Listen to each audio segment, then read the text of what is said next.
My bones feel itchy. I don't know! I just need someone in a white coat to tell me I'm stupid.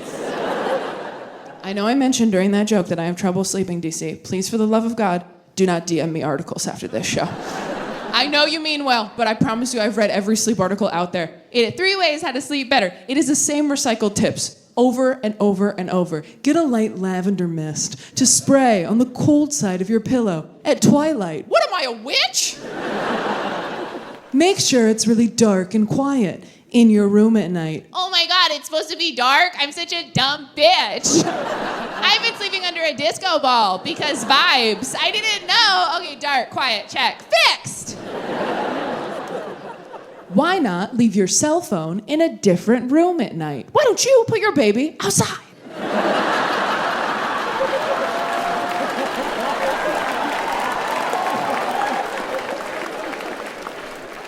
This is not to say that I'm against sleep advice. I'm just jaded, you know? I think I feel the way about sleep tips the way a lot of men feel about porn, where I'm like, no, I've seen all the basic stuff. Send me something weird. Now I'm gonna ask this question, and let me preface this by saying it's totally okay if nobody has an answer. I ask every audience every night, it's nothing weird.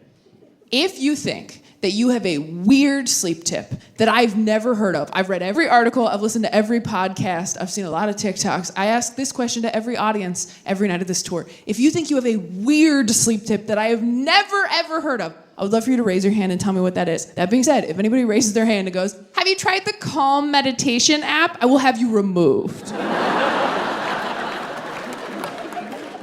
It's okay if no one has one. Does anyone have a weird sleep tip? Oh, we got a confident one right here. What have you got? Masturbate? Bitch, please. You think I haven't tried masturbating? I don't go to sleep, I come to sleep. Next. All right. What else we got? Thanks for playing. All right, what have we got? There's 2 things. Oh. And I do them in order. Okay. You have to do a handstand. I have to do a handstand against the wall? Okay, yoga. No. This sounds like I need to be hotter for this. I can't. Well, all right. I just want to hear the end. So you do a handstand against the wall. Yeah.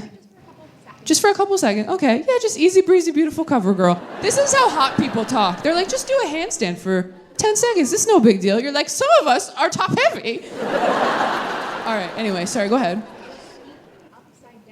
And then you sleep upside down. Okay. I haven't heard the handstand part, but I have heard sleep upside down because it changes the bed. Yeah. It confuses your body. Yeah, confuse yourself to sleep. Okay, that's one.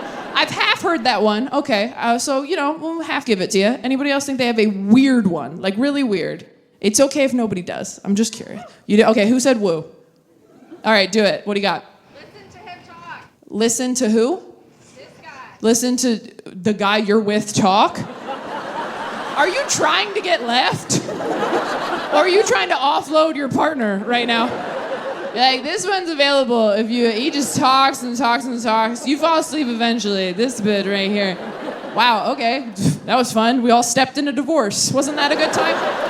That's the first time that's happened when I asked that question. Every night of the tour. Never gotten one of those. I can take this boring piece of shit home. All right, this is the last one. What do you got? Listen to someone's random phone call in the other room. I've listened to my mom have a conversation with my grandma. You eavesdrop on somebody's phone conversation from the other room? You've listened to your mom talk to your grandma? Did you miss the whole part where I said, I am alone? At least the last girl offered me someone. Have you tried falling asleep to the sound of people who love you in the other room? I would that I could! Okay, well, those hurt my feelings. I'm gonna tell you the best one I've heard on this tour.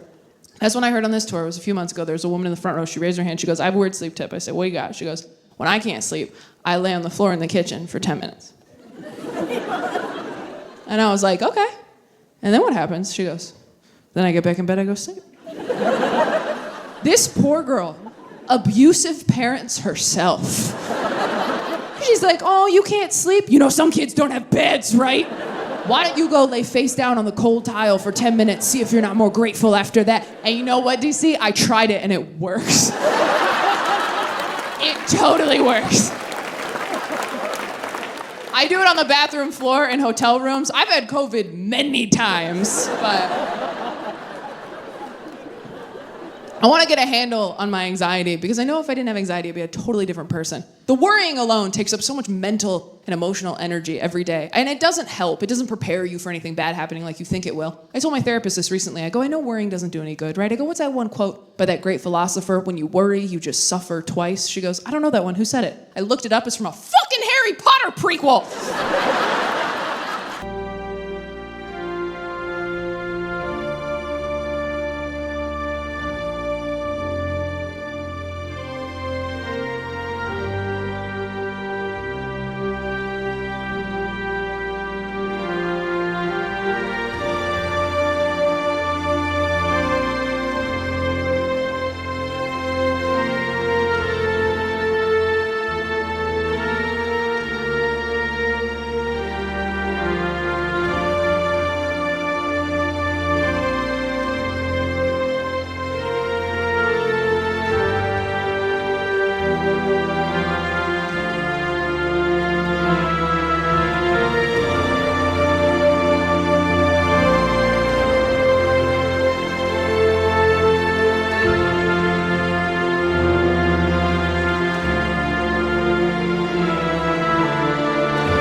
I Googled it in front of her. She's like, what philosopher said that? I'm like, Newt Scamander? Shit. I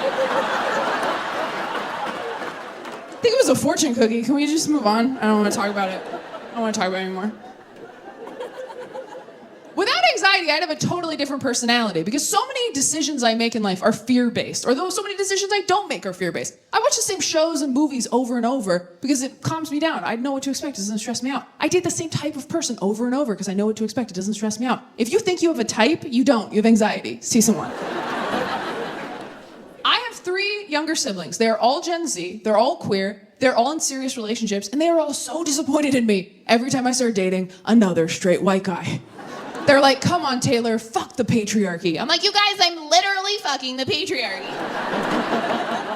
Do you know how hard it is to continue dating straight men when you are surrounded by 3 queer relationships up close? Queer relationships are the most beautiful, thoughtful, creative things I've ever seen in my life. My sister and her partner are in a romance novel. Every time I talk to them, I'm like, hey, I know you had a hard week at work. You doing okay? And she's like, yeah, I did. So to cheer me up, my partner got me my favorite snack in a limited edition flavor. They got me a little vial of sand from the beach we went to on our first date. And you know how I always wanted an easy bake oven growing up and never got it? They found one on eBay.